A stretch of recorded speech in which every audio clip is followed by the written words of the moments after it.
ಚಿನ್ನದ ದರ ದಿನೇ ದಿನೇ ಏರ್ತಾ ಇದೆ. ಬೆಂಗಳೂರಿನಲ್ಲಿ 24 ಕ್ಯಾರೆಟ್ ಚಿನ್ನದ 10 ಗ್ರಾಮಿಗೆ 1,40,000 ರೂಪಾಯಿ ಆಗಿದೆ. ಜನ ಎಲ್ಲ ಆಶ್ಚರ್ಯ ಪಡ್ತಾ ಇದ್ದಾರೆ, ಯಾಕೆ ಈ ರೀತಿಯಲ್ಲಿ ಚಿನ್ನದ ದರ ಏರಿಕೆ ಆಗ್ತಾ ಇದೆ, ಇದಕ್ಕೆ ಏನು ಕಾರಣ ಅಂತ.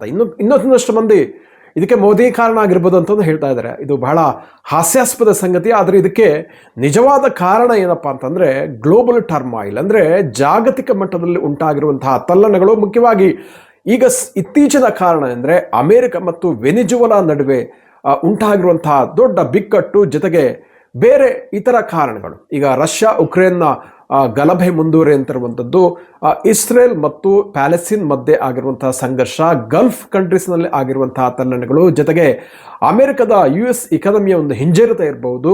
ಹೀಗಾಗಿ ಅನೇಕ ಜಾಗತಿಕ ಕಾರಣಗಳಿಗೋಸ್ಕರವಾಗಿ ಚಿನ್ನದ ಬೆಲೆ ದಿನೇ ದಿನೇ ಏರ್ತಾ ಇದೆ. ಅಂದರೆ ಅಂತಾರಾಷ್ಟ್ರೀಯ ಹೂಡಿಕೆದಾರರು ಅಮೆರಿಕದಲ್ಲಿ ಫೆಡರಲ್ ರಿಸರ್ವ್ ತನ್ನ ಬಡ್ಡಿ ದರವನ್ನು ಇಳಿಸುವ ಸಾಧ್ಯತೆ ಇರುವುದರ ಹಿನ್ನೆಲೆಯಲ್ಲಿ ಅವ್ರಿಗೆ ಏನಾಗುತ್ತೆ, ಅಮೆರಿಕದಲ್ಲಿ ಫೆಡರಲ್ ರಿಸರ್ವ್ ಬಡ್ಡಿ ದರವನ್ನು ಇಳಿಸಿದಾಗ ಹೂಡಿಕೆದಾರರಿಗೆ ಅಲ್ಲಿ ರಿಟರ್ನ್ಸ್ ಕಡಿಮೆ ಆಗುತ್ತೆ. ಹಾಗಾಗಿ ಅವರು ಪರ್ಯಾಯ ಸಾಧನವಾದ ಚಿನ್ನದಲ್ಲಿ ಇನ್ವೆಸ್ಟ್ ಮಾಡ್ತಾ ಇದ್ದಾರೆ.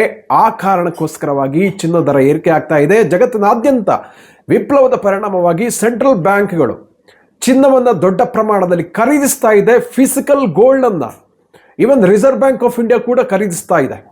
ಚೀನಾ ಖರೀದಿಸ್ತಾ ಇದೆ, ಅಮೆರಿಕ ಖರೀದಿಸ್ತಾ ಇದೆ, ಟರ್ಕಿ ಖರೀದಿಸ್ತಾ ಇದೆ. ಎಲ್ಲ ದೇಶಗಳ ಸೆಂಟ್ರಲ್ ಬ್ಯಾಂಕ್ಗಳು ಚಿನ್ನವನ್ನು ದೊಡ್ಡ ಪ್ರಮಾಣದಲ್ಲಿ ಖರೀದಿಸ್ತಾ ಇದೆ. ಇದು ಕೂಡ ಚಿನ್ನದ ದರ ಏರಿಕೆ ಕಾರಣ ಆಗಿದೆ ಹೊರತು ನರೇಂದ್ರ ಮೋದಿಯವರು ಖಂಡಿತ ಅಲ್ಲ.